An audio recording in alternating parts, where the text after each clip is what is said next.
अधिकार खपवून घेणार नाही, कुणालाही कायदा हातामध्ये घेण्याचा अधिकार दिलेला नाही आहे। ही घटना आत्ताच घडलेली आहे, तर मी ताबडतोब CPशी त्या ठिकाणी बोलतो आणि जे कोणी तिथं CCTV कॅमेऱ्यात किंवा कोणी ते बघितलेले असतील त्यांच्यावर पुढची कडक कारवाई ही करण्याच्याबद्दलच्या सूचना देतो। हे प्रकार अजिबात आपल्या भागामध्ये घडता कामा नये। मधी पण काही बाबतीत कुणावर शाई टाक, कुठं काय कर, अशा प्रकारच्या घटना घडलेल्या होत्या।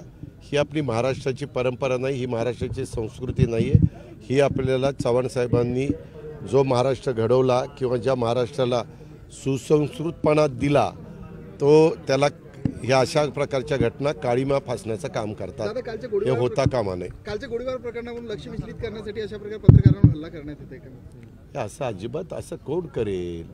तुम्ही असे काहीतरी प्रश्न विचारता, तुम्हाला तो अधिकार आहे तुम्ही काय प्रश्न विचारावा, पण असं कुणाच्या असं मनात येईल असं का तुम्ही विचार करता? निगेटिव्ह विचार काढायचं सोडून द्या, निगेटिव्ह प्रश्न विचारायचं सोडून द्या, आपण पॉझिटिव्ह राहू ना। आपण सगळे आज देशाचे पंतप्रधान एवढं त्या ठिकाणी रात्रंदिवस काम करतायत, देशाला पुढे नेण्याचा प्रयत्न करतायत, सतत चांगली भूमिका मांडण्याचा प्रयत्न करतायत। अशा वेळेस आपण पण त्या सकारात्मक विचार करावा असं माझी विनंती आहे। पिंपरी चिंचवडमध्ये एक संस्था आहे, शिक्षण संस्था, आणि त्या संस्था चालकानेच आतापर्यंत 7 ते 8 मुलींवर लैंगिक अत्याचार केल्याची अत्यंत धक्कादायक घटना उघडकीस आलेली आहे। त्याच्यावर गुन्हे दाखल झाले, अटक केली। आपल्या महिला आयोगाच्या अध्यक्षा अजूनही या घटनेच्या संदर्भात माहिती घेत नाहीत, घटनास्थळी आले नाहीत। या सगळ्या संदर्भात माझ्या माहितीप्रमाणे त्यांनी ह्याची सगळी माहिती घेतलेली आहे आणि त्याच्यावर कडक कारवाई करण्याच्या सूचना दिलेल्या आहेत। वाटल्यास मी त्याच्याबद्दलचे लेखी पत्र पण आपल्याला दाखवू शकतो। तुमचे जे समर्थक आहेत इंदापूरमधले वीर धवल जे आहेत, त्यांनी या ठिकाणी मागणी केली आहे की सुनेत्रा वहिनींना बारामतीच्या लोकसभेची, तुम्हाला काही माहिती नसतं, तुम्ही पत्रकार आहे म्हणून तुम्हाला मी रिस्पेक्ट देतो। वीर धवल जगदाळे हे दौंड तालुक्यातले आहेत, त्यांचे आईवडील दोघंही माजी आमदार होते आणि इंदापूर तालुक्यात त्याचा काडीचा संबंध नाही, त्याच्यावर ते दौंड तालुक्यातले आहेत। कुणी काय मागणी करावी हा ज्याचा त्याचा अधिकार आहे। शेवटी पक्ष त्याच्याबद्दलचा निर्णय कोणाला उमेदवारी द्यायची ते घेईल। त्या संदर्भामध्ये राज्याचे मुख्यमंत्री एकनाथराव शिंदे साहेबांनी सुरुवातीपासून बारकाईनं लक्ष घातलेलं आहे। त्यांनी मागे छत्रपती शिवाजी महाराजांची शपथ पण घेऊन दसऱ्याच्या शुभमुहूर्तावर सांगितलेलं आहे। पूर्ण यंत्रणा त्यांनी कामाला लावलेली आहे। हे सगळं काम चालू आहे। नुसती उद्घाटन नाही झाली, भूमिपूजन झाली, लोकार्पण झाली आणि उद्घाटन झाली। आज झालं विचारून, आज आपण सकाळी आयुक्तांना घेऊन जवळपास 350 कोटी रुपयाच्या वेगवेगळ्या प्रकारचं फायर ब्रिगेडच्या छोटी वाहनं, मधली वाहनं, मोठी वाहनं, 70 मीटरपर्यंत 70 मजल्यापर्यंत ते फायर ब्रिगेडच्या शिड्या पोचू शकतील अशा प्रकारची 14 कोटी रुपयाची वाहनं, असं सगळं घेण्याचं नियोजन केलेलं आहे। आपल्या इथं पुण्यामध्ये सूर्या हॉस्पिटल हे बर्निंगच्या केसेस आल्या तर तिथं होतं। आपल्याही दवाखान्यामध्ये वेगवेगळे दवाखाने, YCM असतील, थेरगावचा असेल, भोसरीचा असेल, असे वेगवेगळ्या दवाखान्यात वेगवेगळ्या सुविधा आपण देतोय।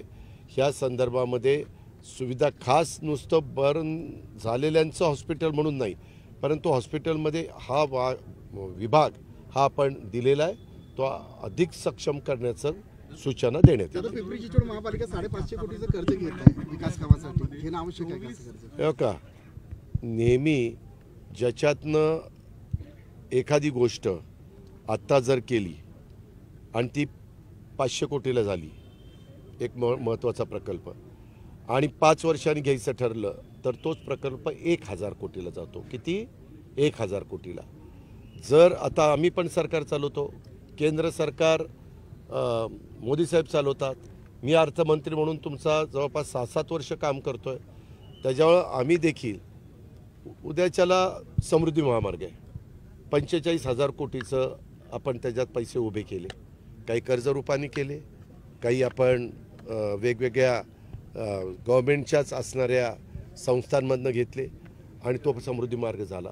तो आत्ता करायचं म्हटलं तर कितीचा झाला असता? 1,00,000 कोटीचा। तो झाल्यावर त्याच्यातनं रिटर्न सुरू झाले टोलच्या निमित्तानं।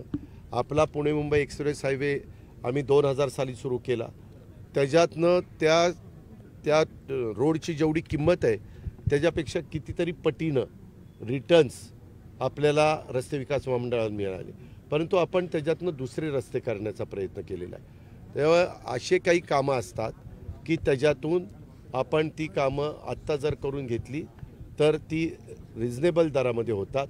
फक्त त्या संस्थेचं काढलेलं कर्ज कुठलाही ताण त्या अर्थसंकल्पावर न येता रिपेमेंटची ताकद असेल तर अशा गोष्टी केंद्र सरकार करत असतं, अनेक राज्य करत असतात। आम्ही देखील महाराष्ट्रामध्ये एकंदरीत केंद्राने ठरवून दिलेलं आहे की तुमचं एकंदरीत उत्पन्न किती आहे, त्या उत्पन्नाच्या किती टक्के तुम्ही कर्ज काढलं पाहिजे आणि आपण त्यांनी घातलेल्या मर्यादेमध्येच आहोत। महाराष्ट्र म्हणून महाराष्ट्राचं उत्पन्न आता महाराष्ट्राचं बजेट 6 लाख कोटीपर्यंतचं जातं। आमचं GSTचं उत्पन्न आमचं म्हणजे आपल्या सगळ्यांचं 2 लाख कोटीच्या पुढं त्या ठिकाणी जातं GSTचं उत्पन्न। ह्या सगळ्या गोष्टी आहेत, त्याकरता त्यांनी काही विचार केला असेल, कारण आज ते IAS ऑफिसर आहेत आणि त्याच्यातून ह्या सगळ्या गोष्टीचा आणि त्यांना एकट्याला तो अधिकार नसतो, ते नगरविकास खात्याकडे जातं, त्यांची परवानगी घ्यावी लागते, ते मुख्यमंत्र्यांकडे तो विभाग आहे, तिथं 2 अधिकारी असीम गुप्ता आणि गोविंदराज हे चांगले अधिकारी आहेत। ह्या सगळ्याचा विचार नितीन करीर त्यांना हे सगळ्या गोष्टी माहिती आहेत, ते चीफ सेक्रेटरी आहेत। त्याच्यामुळं TDRच्या प्रकरणामध्ये खरं तर खूप वेळ होतोय, स्थगिती दिलेली आहे डेपोला, मग त्याची जी किंमत वाढणार आहे त्याचा मोठा भर कशाची किंमत वाढणार, डेपो संदर्भामध्ये कशाची किंमत वाढणार, त्या कामाची किंमत वाढेल ना, स्थगिती किंमत एक मिनिट आपण TDRच्या बदल्यात त्याच्यातनं करून घेत होतो, त्याचा किंमत वाढण्याचा काडीचा संबंध नाहीये। नाही, उशीर होईल त्या ह्याचा होईल ना, त्या एक म्हणजे तुम्हाला तो TDR दिलेला तेच पाहिजे का नको पाहिजे, कारण इतके दिवस सगळा गोंधळ घातला की इथं बोगस प्रकार झाला, इथं भ्रष्टाचार झाला। आता तुम्ही असा प्रश्न विचारताय की ते किंमत न वाढून देता व्हावा असं तुमच्या बोलण्याचा अर्थ निघतो। स्थगिती एक मिनिट, मी आणि देवेंद्र फडणवीस साहेबांनी त्याच्या संदर्भातली स्थगिती देण्याच्या बद्दलच्या सूचना दिलेल्या आहेत। आम्हाला त्याच्यामध्ये काही व्यवस्थितपणे जो हिशोब करायला पाहिजे तो केला गेला नाही अशी आमची धारणा झाली, म्हणून आम्ही स्थगिती द्यायला सांगितली। अमोल कोल्हेंना तुम्ही या ठिकाणी आव्हान दिलं होतं, आता त्यांची उमेदवारीची घोषणा जी आहे ती झालेली आहे।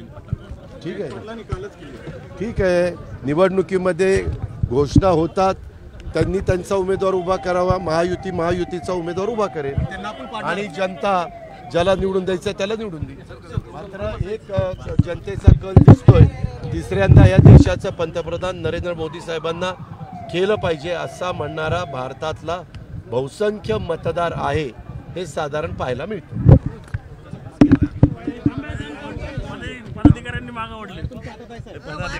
त्यांची हात दे